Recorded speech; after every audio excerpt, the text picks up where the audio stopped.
तैयारी है स्टार्ट। महोदय, प्रशासन का यह कर्तव्य हो जाता है कि वह सतर्क रहे और अधिकारी लोग अपने को निष्पक्ष रखें, किंतु जो जनता के अंदर एक गिरावट आती जा रही है वह भी एक देखने की बात है। स्टॉप।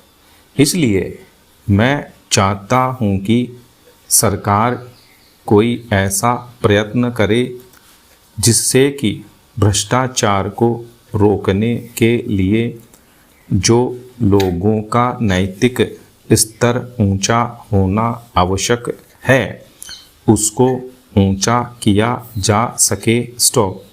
उसके लिए जो भी वह कर सके करे। स्टॉप।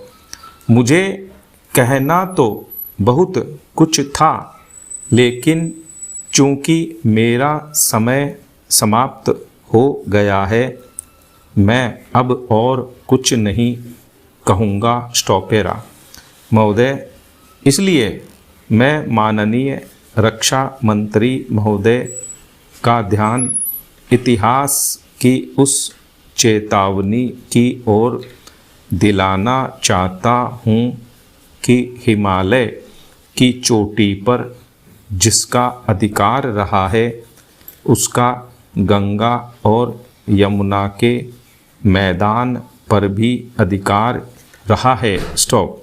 हम इस आशा में नहीं रह सकते कि हम दुश्मन को हिमालय की चोटी से उतरने दें और फिर मैदान में उसका मुकाबला करें। स्टॉप। मुझे याद है कि कुछ वर्ष पहले प्रधानमंत्री जी ने बड़ी दृढ़ता के साथ यह कहा था कि हम हिमालय को दहेज के रूप में नहीं दे देना चाहते और यह नहीं कहना चाहते कि साहब आप टहलते हुए यहाँ आ जाइए। स्टॉप।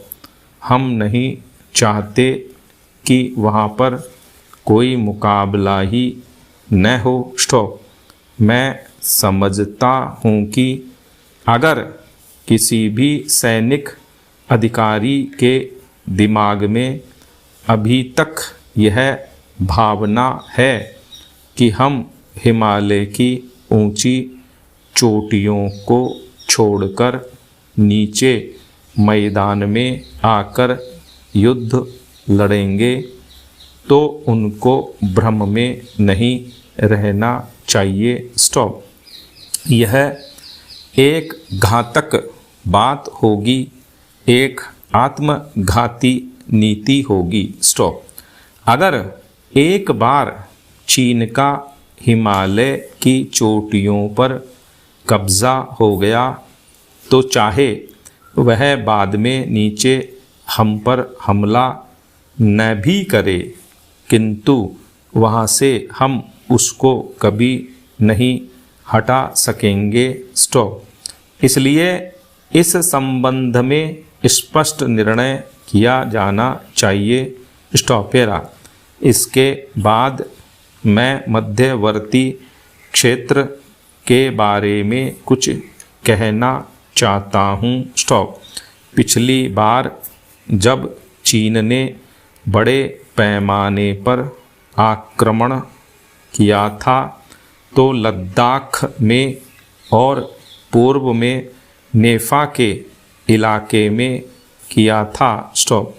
मध्यवर्ती क्षेत्र में मिडिल सेक्टर में लड़ाई नहीं हुई थी, लेकिन मेरा अपना अनुमान है और बहुत से लोगों को इस बात की आशंका है कि अगर अब कभी चीन ने दोबारा हम पर आक्रमण किया तो वह मिडिल सेक्टर में करेगा। स्टॉप। इसके कई कारण मालूम पड़ते हैं।